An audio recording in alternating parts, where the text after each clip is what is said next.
What's going on, everybody? I'm Tank, and this is another episode of Roadie Reactions.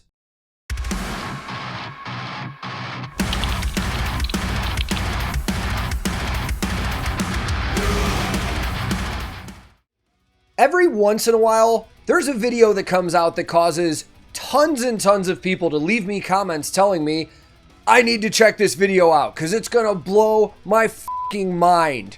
And today, we're gonna check out one of those videos.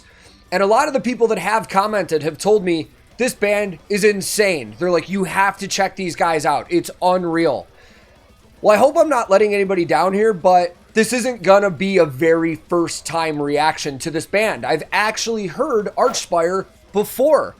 The first song I heard from them a few years back was Involuntary Doppelganger, which I assume was a lot of people's introduction, and it came off of their last release, which was Relentless Mutation, which also got nominated for a Juno Award in Canada. No big deal.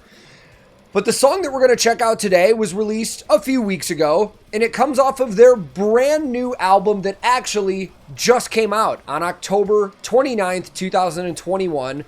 The album is called Bleed the Future. It was released from Season of Mist, and I'm super excited to check this out because I've actually already bought this album and haven't listened to it yet because I wanted to knock out this reaction first so that I could listen to the whole album from start to finish without skipping out on anything, because the things I already know about this band and how technical they can get, I'm expecting it to just be absolutely balls to the wall ridiculous. And I'm sure this single is going to be the same way. So let's just jump into this, man. I will link this original video in the description below. And today, I'm once again listening to Archspire, and for the very first time, watching their brand new music video for their song, Drone Corpse Aviator. Let's go!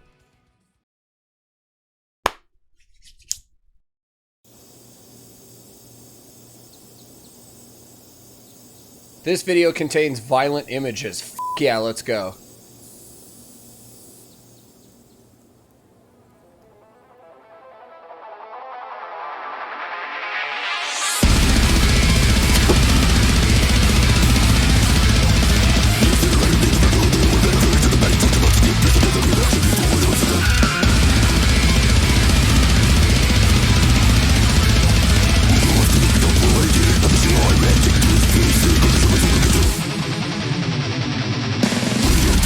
I'm going to start over. And the reason I want to start over, and this is the problem I have with this band, which really isn't a problem. They're so fast and so technical that I often have a hard time trying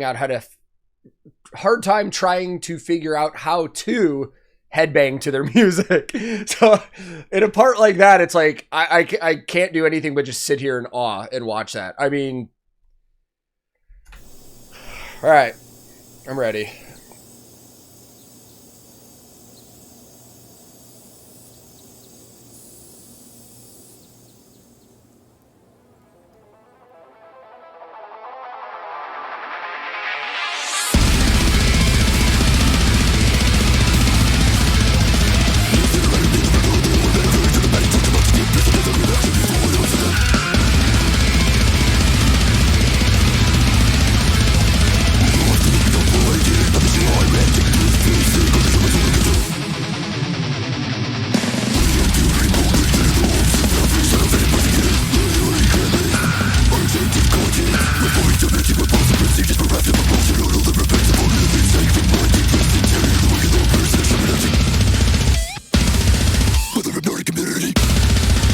Holy shit, man.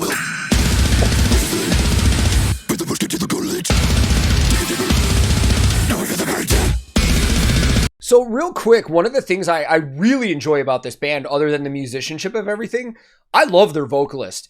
And it's really unique in the way that he delivers his vocals. There are some singers in deathcore, death metal, metalcore that can, you know, deliver really quickly. This dude is ridiculous, man. And I wouldn't necessarily say he has the most, like, unique voice overall, like, itself, but his technique and the way that he delivers and how fast he delivers those lyrics, I just said the word deliver about 100 times, sorry. it's super impressive, man. Like, the first time I heard Involuntary Doppelganger and then listened to that other album, there were times where I was like, this sounds like Death Clock vocals, like sound-wise. But again, the delivery is so impressive, man.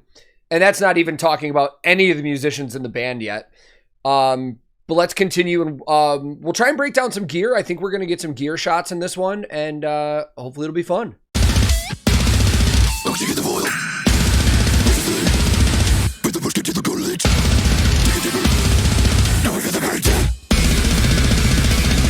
That's a ding wall. Yes, it is.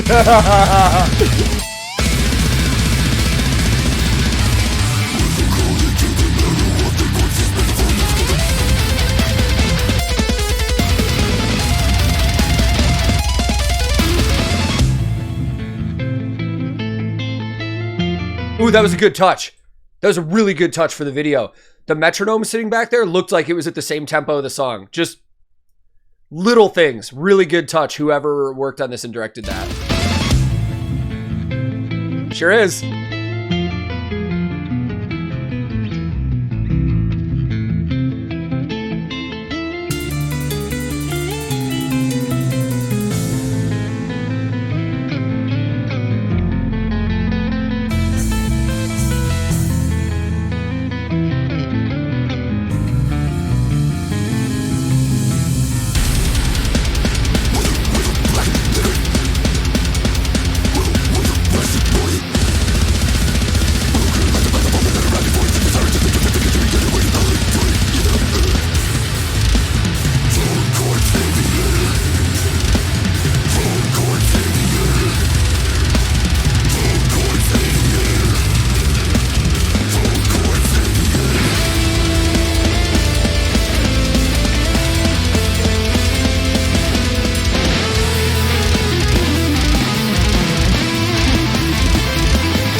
We're going to lead back into that part. I want to knock out some gear in this one because we've actually had really good shots of everything. And I want to start on the drummer. And the only thing that I can for sure tell that he's using is Pearl Drums. You saw the logo in the video. So I've got to assume he's an endorsed exclusive artist of Pearl Drums. Symbol-wise, I couldn't really tell. It's very hard to tell on shapes what the symbols, what symbol brands are. But there are some noticeable things. If I had to take a stab at it, I'd guess we're looking at one of the big four companies, most likely Sabian or Zildjian.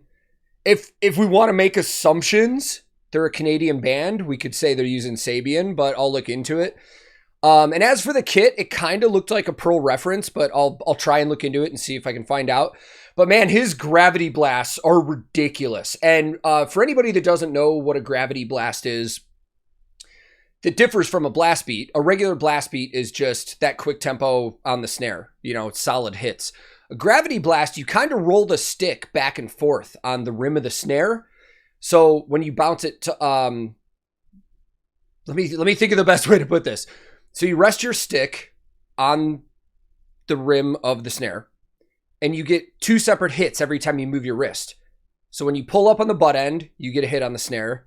And then you pull down and you get another hit. It bounces. You're basically bouncing it back and forth and using that leverage. And his speed on those is ridiculous. The bass player was for sure playing a Dingwall, another Canadian company. I think it's a Z or a Z for non-Americans. It could be a custom combustion, but I think it's the Z. And the Z models are usually fully custom. So they probably built that to his specifications. It's definitely a 6-string, and Dingwall is known for their multi-scales. You know, they've been around for a really long time, man. Dingwall was originally founded in Saskatoon, Saskatchewan, by Sheldon Dingwall in the late 80s, I think 87.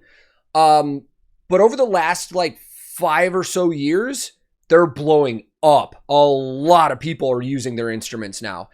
There's a long pause, so I'll break down the two guitars we've seen so far the next time I stop, but let's hear more of this.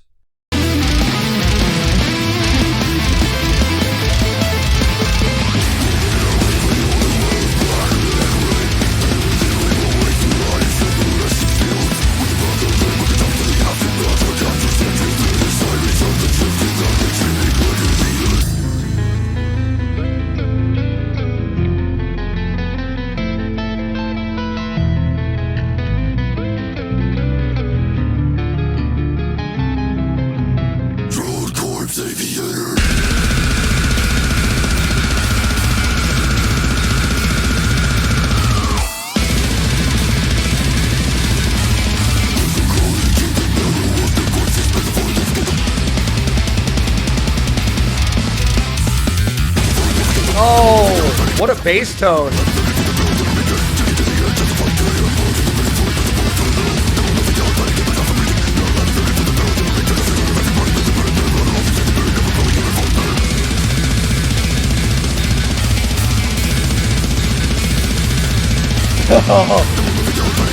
All right, I want to break down guitars, then we're going to let the rest of the video roll, man. Dude, the visuals in this are awesome. Like, the direction team or production team on this, kudos to you guys. This is a cool video.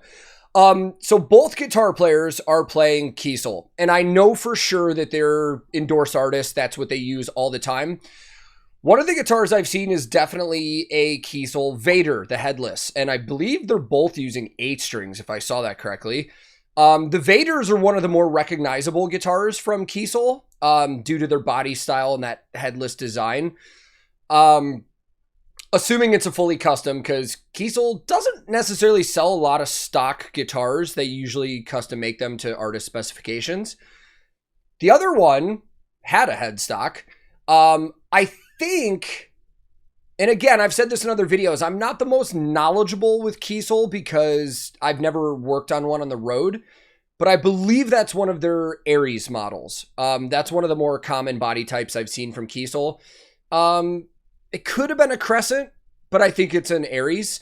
And again, 8-string guitar, it's probably fully custom, designed to his specifications, you know, because that's what Kiesel is really known for at this point. You know, Kiesel's history goes back to the 40s, man. It was originally founded by Lowell Kiesel in the 40s as the LC Kiesel Company, and they originally made guitar pickups.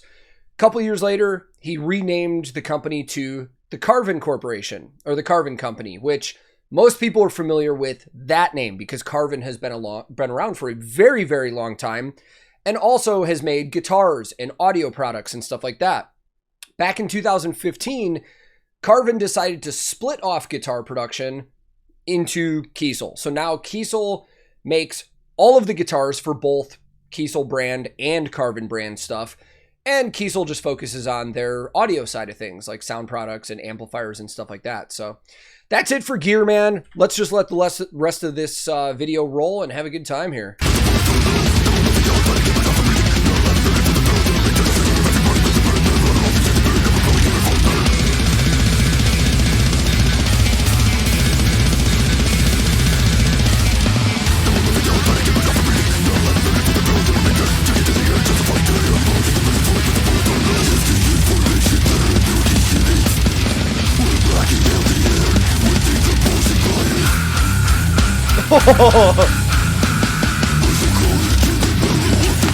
Oh my God.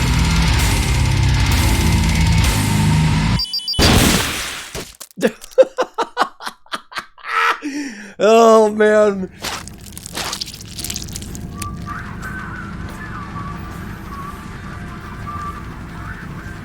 Wow. Wow, man. A lot of production credits.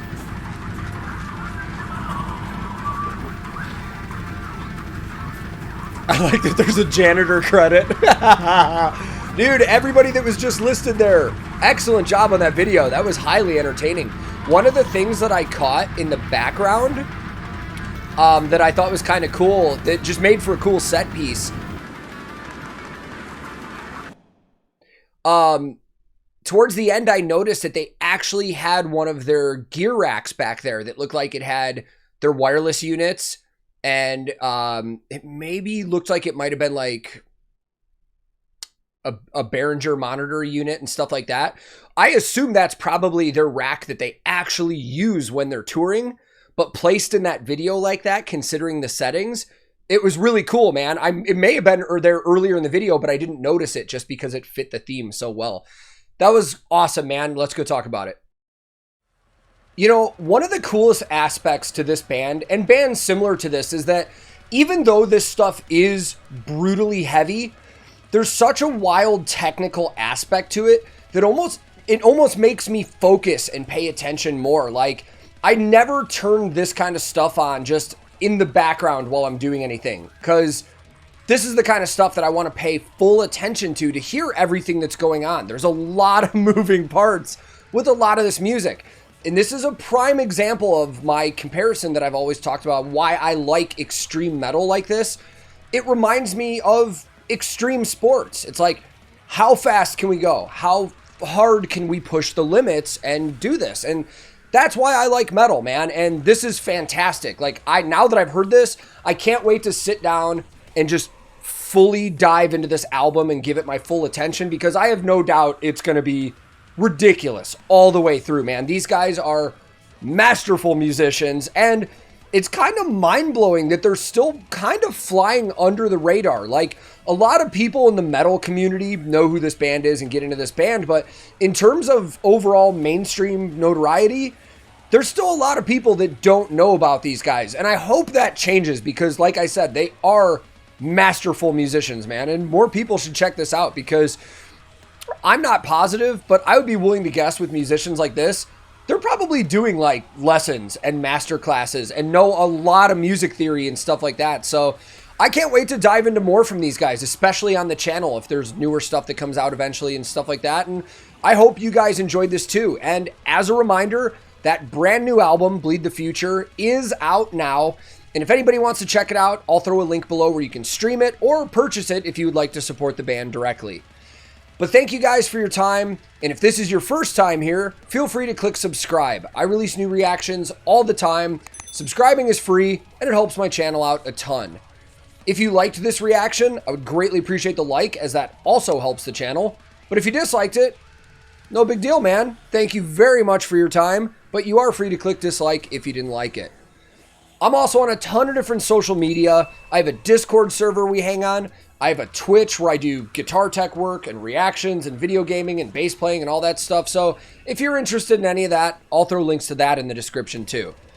My handle on everything social media is @TankTheTech. Thank you so very much for watching. I will be back very soon with another episode of Roadie Reactions.